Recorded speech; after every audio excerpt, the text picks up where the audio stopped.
Hello, my name is Linda Andrews-Berry. I'm an artist in the Washington, D.C. area. I recently installed my project Passage at Arlington Arts Center, which is a site-specific exhibit which references the Maury School, which is where the Arlington Arts Center is situated, and its namesake, Mr. Maury.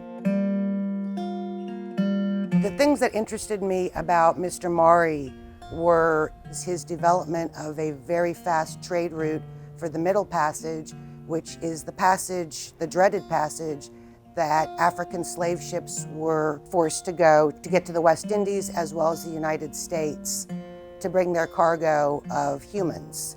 And my relatives, as I found out through research that I had been doing prior to this installation, had been brought here on slave ships through the Middle Passage, which is where my project Passage gets its name. My fifth great grandfather was a freedman born sometime in the 1700s, and he was probably a freedman because the British released their slaves before the Revolution, or right at the Revolution, I guess, if they fought for them.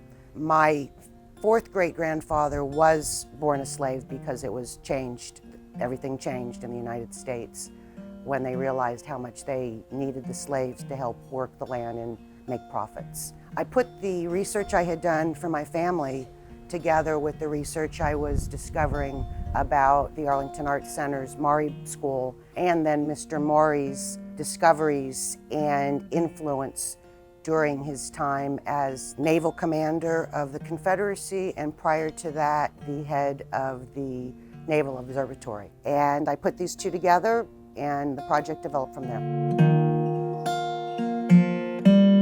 I was deliberate in deciding which materials to use for this project because I was influenced from the discovery of the Clotilda ship off the Mississippi River about a year and a half ago. And in seeing the photographs of that, it looked like it was just ruins of wood and trees that were in the water, under the water. And I think that's why it was so difficult for people to recognize that as the last named slave ship. The formation of the wood under the water is what inspired me.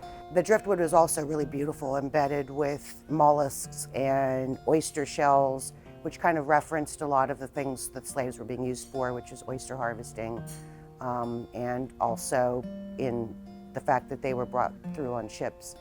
I also remembered, while I was looking at the driftwood before I started construction, that I had seen every day when I was living in California the amazing driftwood sculptures that artists and other people built in the mud flats of the San Francisco Bay. And they were different every week, and they were fantastic and huge, and I thought I wanted to do something like that.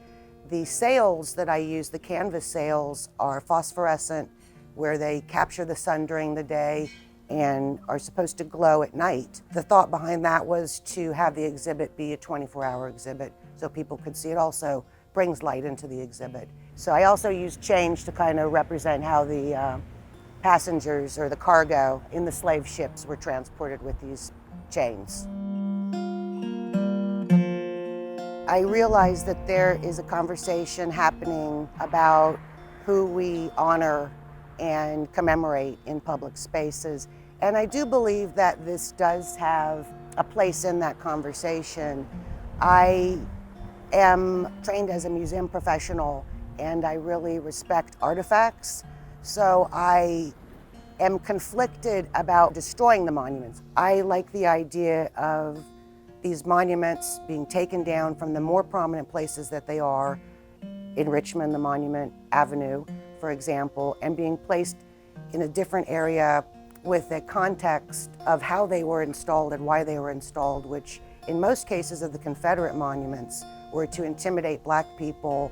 I also just recently read an article about a monument of a Confederate archangel that was taken down and placed inside of a African American history museum, and how that is just working with the healing process of what's happening now in relation to what has been going on in this country for hundreds of years.